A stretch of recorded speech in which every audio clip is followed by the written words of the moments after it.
चलिए, तो आज हम लोग मौजूद हैं भगवानपुर प्रखंड में जो डिग्री कॉलेज खुला हुआ है बनकट गांव में। और हम लोग का सौभाग्य है कि जो दिल्ली विश्वविद्यालय में पढ़े और वहां पढ़ाए, साथ ही साथ लेखक के रूप में बहुत सारे चीज़ों पे टॉपिक पे बिहार झारखंड में काम, और साथ ही साथ इंटरनेशनल रिलेशन जो है वो सिविल सर्विस के लिए सर ने पढ़ाया है और बहुत सारी चीज़ों में काम किया है। इसलिए मैं कह रहा हूँ कि हम लोग के लिए सौभाग्य की बात है। और मैं आज सर से ही बात करूंगा। सर का नाम है डॉक्टर मुकुल कुमार सिंह, और सर अभी जेपीयू यूनिवर्सिटी जो है इसके थ्रू अभी यहाँ पे प्रोफेसर के रूप में आज से योगदान दिए हैं इस बनकट डिग्री कॉलेज, जो कि भगवानपुर डिग्री कॉलेज के नाम से चल रहा है। तो सबसे पहले बहुत बहुत स्वागत है सर आपका, और बहुत बहुत बधाई है कि हमारे क्षेत्र के बच्चे जो हैं इस क्षेत्र में थोड़ा सा आगे बढ़ेंगे, और आपका जो मार्गदर्शन प्राप्त होगा उससे काफ़ी हेल्प मिलेगा अब कि हम लोग शिक्षा के लिए क्या क्या और बदलाव हम लोग के ग्रामीण स्तर पे जरूरत है। देखिए, सबसे पहले आपको बहुत बहुत धन्यवाद। गांव के स्तर पे, लोकल स्तर पे जो वोकल बनने की क्वालिटी है, वहाँ यूट्यूब चैनल के द्वारा आपसे बात मैं कर रहा हूँ। तो सबसे पहले ये ज़रूरी है कि डिग्री कॉलेज की जो अवधारणा है, कंसेप्ट है, वो 7 निश्चय कार्यक्रम का हिस्सा है। 7 निश्चय थॉट जो नीतीश कुमार का सपना था और सम्राट चौधरी जी उसे आगे बढ़ा रहे हैं, उसमें डिग्री कॉलेज खोलना था। जिस प्रखंड में डिग्री कॉलेज नहीं थे वहाँ डिग्री कॉलेज स्थापित करना था। संयोग है ये कि भगवानपुर प्रखंड जो था, यहाँ डिग्री कॉलेज सरकारी कोई नहीं था, उसके लिए एक डिग्री कॉलेज खुला जो आप ही के क्षेत्र में बनकट में खुला है, जो सामने है। सबसे महत्वपूर्ण बात है कि अभी Bihar state university service commission के तहत जो वैकेंसी आई असिस्टेंट प्रोफेसर में, उसमें संयोग से मैंने जयप्रकाश विश्वविद्यालय को पहला प्रेफरेंस रखा, और फिर जयप्रकाश विश्वविद्यालय में मेरा चयन हुआ। और संयोग से जब उसने प्रेफरेंस मांगा मुझसे 28 डिग्री कॉलेजों में, तो सबसे पहले मैंने प्रेफरेंस में भगवानपुर को दिया, क्योंकि भगवानपुर मेरी जन्मभूमि है और इस जन्मभूमि, इस मिट्टी में जन्म हुआ। और यही बगल में इसी स्कूल कॉलेज के पीछे गांव में मैंने प्राइमरी स्कूल में पढ़ाई की है, मोहम्मदपुर गांव में, जहां मेरा घर भी है। और सौभाग्य से उस 28 लिस्ट में प्रेफरेंस में भगवानपुर मुझे मिल भी गया, और भगवानपुर मिला तो बनकट डिग्री कॉलेज मिल गया। तो आज आपके साथ हूँ, और मेरा मानना है कि ये सरकार की जो नीति है, ये सरकारी कॉलेजों को लेकर ये एक बहुत महत्वपूर्ण पहल है। इसका सबसे बड़ा फायदा क्या होगा? इसका सबसे बड़ा फायदा है कि ग्रामीण क्षेत्र के जो बच्चे हैं, ग्रामीण क्षेत्र की जो बच्चियां हैं, जो 10+2 के बाद, 10th के बाद पढ़ाई छोड़ देती हैं, उनके लिए एक मौका होगा कि वो डिग्री कॉलेज में खुलने से कम उच्च शिक्षा की तरफ आगे बढ़ सकती है। बिहार जैसे राज्य जो पूरे भारत में, जिसकी साक्षरता दर बहुत ही खराब है, हम जान रहे हैं कि सबसे बुरा हालत है, उस वक्त में जरूरत है कि बिहार में कैसे प्रतिभाशाली गांव के बच्चों को उच्च शिक्षा की प्राप्ति हो, और इसके लिए सरकार की पहल सराहनीय है। और इसी पहल का हिस्सा है जो डिग्री कॉलेज खुले हैं, 211 डिग्री कॉलेज, उसका एक हिस्सा है बनकट, और भगवानपुर प्रखंड में है ये।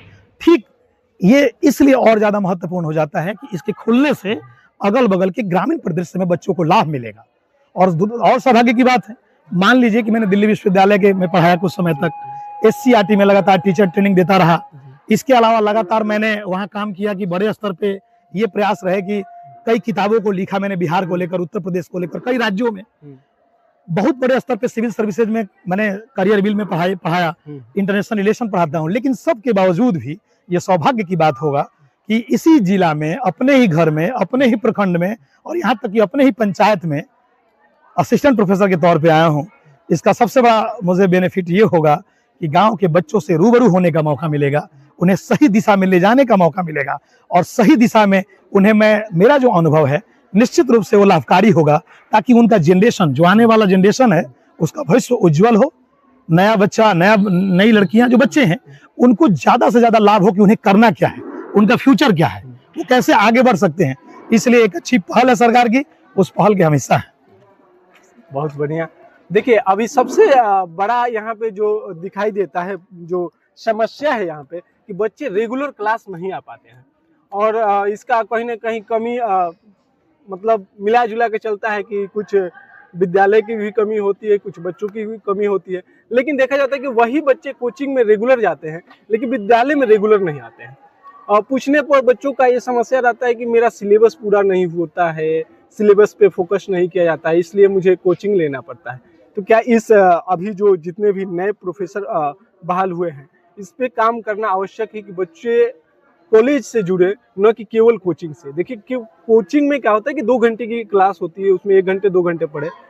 कॉलेज में क्या होता है, उनका पूरा विकास होता है, जो कहा जाता है कि सर्वांगीण विकास वो होता है कॉलेज में। जी। तो इस पे कैसे आप लोग इसको ध्यान देंगे मैं कि आपकी बच्चे बातों जो को है कॉलेज की ओर घूमे? मैं आपकी बातों को समझ गया। इसका भाव क्या है कि बिहार में स्कूल तो हैं, लगातार टीआरई से नए शिक्षक भी आए हैं, बहुत सारे स्कूल हर गांव में, हर पंचायत में, हर जगह हो गए हैं, लेकिन जो ग्रॉस इनरोलमेंट रेशियो है, जिसको जीईआर बोलते हैं, अर्थात बच्चों का इनरोलमेंट रेशियो क्या है, कितने बच्चे स्कूल में नामांकन लेते हैं और वो अंतिम दौर तक पढ़ लेते हैं, या कॉलेज में एडमिशन लेने के बाद वो अंतिम सत्र तक वो कंप्लीट करते हैं, अपना ग्रेजुएशन कंप्लीट करते हैं, पीजी कंप्लीट करते हैं, उच्च शिक्षा में पीएचडी करते हैं, इसकी संख्या बेहद कम है। ये सुधार के लिए सरकार की तो पहल है ही, लेकिन मेरा मानना है कि जिस क्षेत्र में, जिस ब्लॉक में डिग्री कॉलेज खुले हैं, वहां सबसे पहले ये काम करना होगा। मान लीजिए मुझे यहाँ डिग्री कॉलेज में असिस्टेंट प्रोफेसर के तौर पर नियुक्ति मिली है, इसके संग संग यहाँ एक प्रिंसिपल साहब भी हैं जो जेपी यूनिवर्सिटी से आए हैं, एक बरसर में है जिनकी भूमिका वित्त अधिकारी के तौर पे है। हम इसके अलावा, मेरे अलावा 11 और शिक्षक हैं, 6 विषयों में 12 शिक्षक आए हैं, प्रोफेसर आए हैं। तो 12 प्रोफेसर की सबसे बड़ी भूमिका ये होगी, और वो उनकी विभिन्नताएं भी हैं, कोई पटना से है, कोई दरभंगा से आया है, कोई अलग बक्सर से आया है, कोई अलग अलग क्षेत्र से आया है। तो सबसे बड़ी भूमिका ये होनी चाहिए कि हम बच्चों से रूबरू कैसे हो, उनको कैसे हम ये बताएं कि भाई तुम स्कूल आओ, कॉलेज आओ, और कॉलेज कैसे उनको बुलाएं, और उच्च शिक्षा में उन्हें सही दिशा कैसे दें, और ये कैसे बताएं कि शिक्षा का महत्व क्या है। और ये बात जानते होंगे, डॉक्टर अम्बेडकर ने कहा था कि शिक्षा वो शेरनी का दूध है जो पिएगा वही दहाड़ेगा, जो पिएगा वही दहाड़ेगा। तो मेरा मानना है कि गांव में शिक्षा की जो नीति है, पॉलिसी है, उसमें उनको ज्यादा से ज्यादा जोड़ने के लिए शिक्षकों की बड़ी भूमिका होनी चाहिए, और हम सबकी भूमिका होनी चाहिए, ताकि जो बच्चे, मान लीजिए कि भाई यहाँ 200 बच्चों का एडमिशन हुआ है, 200 बच्चों में पॉलिटिकल साइंस के मान लें कि 100 लड़के हैं, 50 लड़के हैं, उन 50 लड़कों से मैं रेगुलर बात करूंगा और पूछूंगा कि भाई आप क्यों नहीं आ पाते हैं। उन बच्चों से, विद्यार्थियों से बात करके पता लगाना होगा कि वो क्यों नहीं आ पाते हैं, उनकी क्या समस्याएं हैं। अगर वो यहाँ आएंगे तो उन्हें अच्छी शिक्षा मिलेगी, क्योंकि हम लोगों का अनुभव है। और मान लिया कि मैं गाँव में आया हूँ, तो यहाँ तो और अच्छा एक मौका है कि अपने गाँव, ग्रामीण परिदृश्य में जो बच्चों को लाभ मिले, छोटे छोटे जो समाज के जो बच्चे हैं, गाँव के बच्चे हैं, उनको एक अच्छी शिक्षा मिले। यही मेरी रणनीति होगी कि ज्यादा से ज्यादा शिक्षक बच्चों से इंटरेक्ट करें, उनकी समस्याओं से रूबरू हो, और वही उसकी ताकत होगी।